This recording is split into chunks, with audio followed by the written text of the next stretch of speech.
একটা বানর তার বাবার পা দেখে সেখান থেকে চলে যায়। সে একটি গর্ত খোঁড়ে এবং তাতে মাংসের টুকরো রাখে। কুমিরেরা মাংসের লোভে সেই গর্তে পড়ে যায়।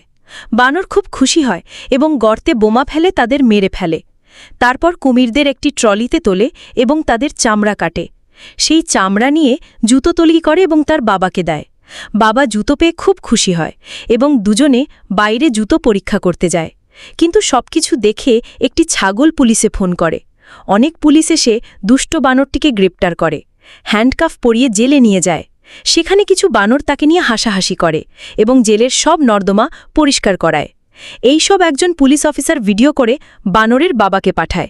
ছেলের কান্না দেখে বাবা বানর খুব রেগে যায়, বন্দুক নিয়ে জঙ্গলে ঢুকে এলোপাথারি গুলি চালাতে থাকে। একটি হরিণ মেরে পুলিশকে দেখাতে নিয়ে আসে, তখন পুলিশ তাকেও গ্রেপ্তার করে। এটা ছিল বাবা বানরের ছেলের প্রতিশোধ নেওয়ার পরিকল্পনা। সে জেলে গিয়ে কালো বানরদের দিয়ে পুরো জেল পরিষ্কার করে।